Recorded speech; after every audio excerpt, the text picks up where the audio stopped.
Morning, everyone. Happy Tuesday. Welcome to another edition of Virtual Learning Math. We're here today to talk a little bit more about what we learned last week, which is the properties of quadrilaterals and how we can classify them based on their sides and based on their angle measures.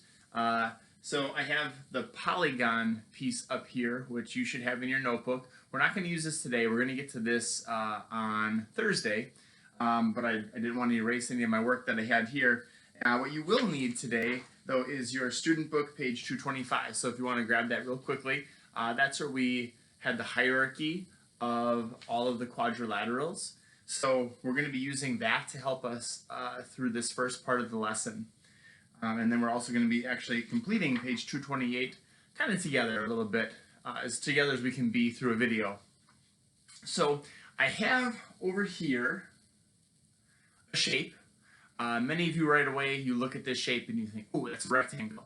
And you're not wrong, but it can also be classified in lots of different ways as well. So what we're going to do is I'm going to give you a statement, and what you're going to do is you're going to figure out, is that statement true or is that statement false? And you're also going to need to have reasons for why that is true or why that's false. So here's the first one. Let's jump right into it. This shape is a quadrilateral.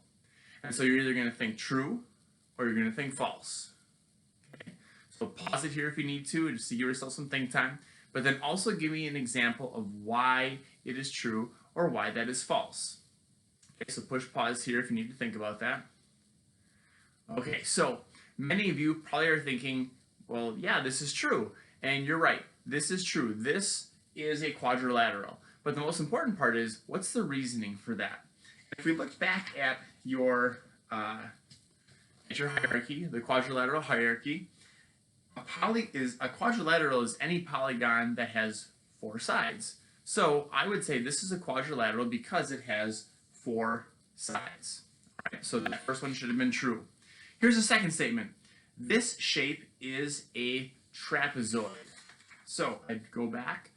Think about to the page thinking about quadrilaterals on that page 225, which you have open. Take a look. Is this a trapezoid? Push pause here. Think about your reason why. Okay, so this should be false. This is not a trapezoid. And the reason that it is false is because a trapezoid only has one pair of parallel sides. We can see here that we have two. We have the side here and the side here that are parallel, and then the side here and the side here that are parallel. And so something that's parallel are two lines that if they extended forever and ever are never going to meet. A really good example is you think about like train tracks. That train has to stay on the tracks, and so those tracks are always going to be the same distance apart from one another. Okay, let's jump into the third one. The third one, this shape is a polygon. Okay, using your examples, is this true or is this false? So you can push pause here. All right, so this is indeed a polygon. It is a closed two-dimensional shape. So that means it's just flat. It's not like a cube or it's not a sphere. It's a two-dimensional shape, and it has three or more sides. So that actually comes in handy here. All of these things are polygons underneath them, and we talked about that a couple of videos ago, that it's any shape that has three or more sides and is closed. All right, so the next one is this shape is a parallelogram. Use that page 225, think true or false, and think why. So you can push pause here. Okay, so you should have decided that yes, this is in fact a parallelogram. Even though at the beginning where we said most of us would probably think, hey, this is a rectangle, and you're not wrong, it's also a parallelogram. And the reason it's a parallelogram is because it has two pairs of parallel sides. That, if you go back to your page, according to the page, a parallelogram is a quadrilateral with two pairs of parallel sides that are opposite of each other. And of course they're opposite of each other because they have to be parallel. So these two are the opposite sides, and these two are the opposite sides here. So this is also a parallelogram. The next one. This shape is a rhombus. Rhombus. Take a look at what the definition of a rhombus is in your notebook. in your student book. So push pause here, you're thinking true or false, and then why. All right? So the answer you should have came up with is this is false. It might be difficult to see through the video, but I drew these side lengths here and here. Even though they're the same length, they are not the same as this one here. And what makes something a rhombus is it has to have all four sides being congruent. And remember, congruent we talked about last week meant that they are the same length or the same size. All right, just two more here. This shape is a rectangle. And many of you are thinking, well, yeah, I know it's a rectangle. I've known this shape since I was little. And you're right, but what we want to push now is what mathematical reasons do we have for that? So you're absolutely right, this is true. And the reason is that it is a quadrilateral that has two pairs of parallel sides, and then it also has four right angles.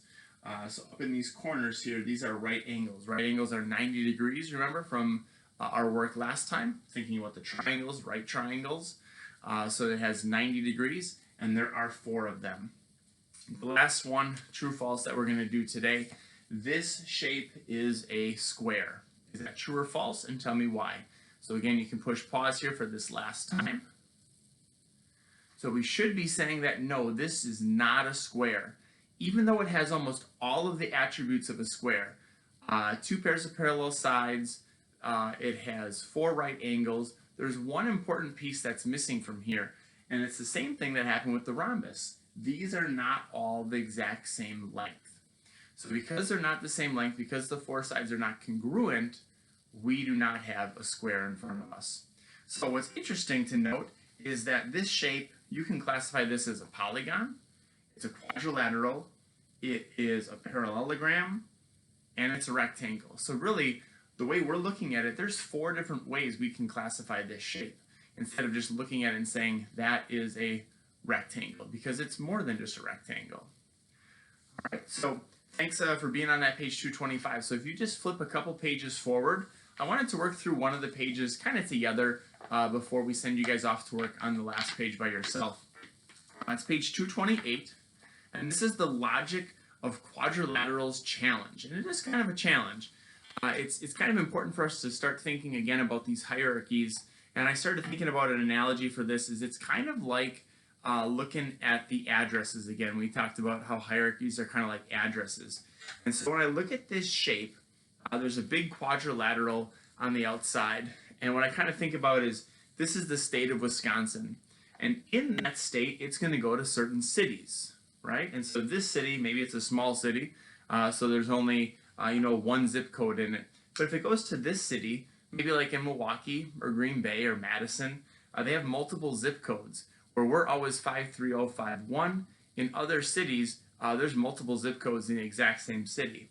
And so if it goes to the city of Milwaukee or the city of Green Bay, then it might have two different zip codes here, and then it gets more specific here with maybe the streets or an apartment number that it might be. So what our job is to take a look at this and first label each shape the most specifically that you can. So that would mean how far can we go down on our thinking about quadrilaterals page. All right. So if we start on the outside, we have just a quadrilateral. That's as specific as we can be. This one right here, it has one pair of parallel sides. That means that's a trapezoid. So let's go ahead and label that.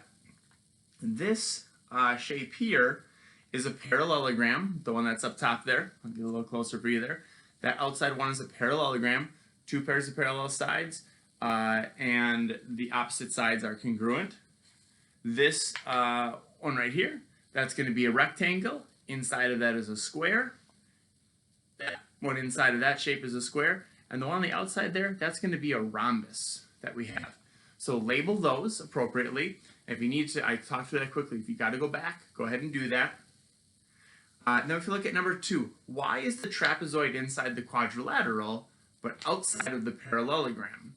Well, the reason for that is a polygon is a quadrilateral, and so is a parallelogram, but a trapezoid only has one pair of parallel sides. So it's not a parallelogram, nor is it a type of parallelogram. So the pairs of parallel sides, that would be my reasoning for that one. So I would jot that down, or some version of that. Number 3, why are the rhombus and the rectangle inside the parallelogram? Well, they're examples of parallelograms, and the reason for that is they both have 2 pairs of parallel sides, and their opposite sides are congruent.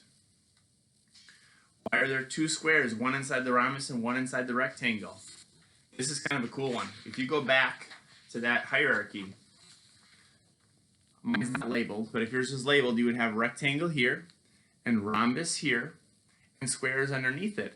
And the reason for that is a square is going to have all the properties of a rectangle, and it's going to have all the properties of a rhombus, and it actually has the properties of both of them. So that's why it falls into kind of both of those categories. So you could have a rhombus that's also a square, and you could have a rectangle that's also a square. And so I think it's the last one here. Number 5, write at least 2 other observations to explain why the shapes in this diagram have been placed where they are in relation to each other.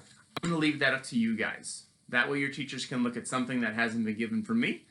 You guys can work on that. What 2 other observations do you notice about these shapes that they have here? All right, so you're finishing up that page 228, and then you're also going to have page 229. You're going to need a ruler, so hopefully you got one of those laying around the house in order to draw that out. And you're also going to be called upon to draw a shape that takes up a certain amount of area.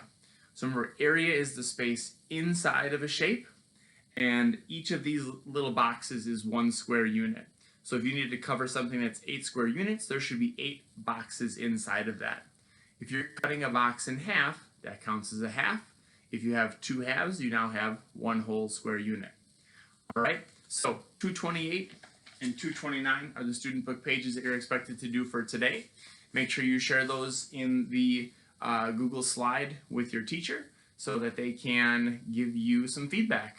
All right, thanks guys, and we'll see you back here Thursday. We're not going to have a video tomorrow. I won't see you till Thursday. Have a good one.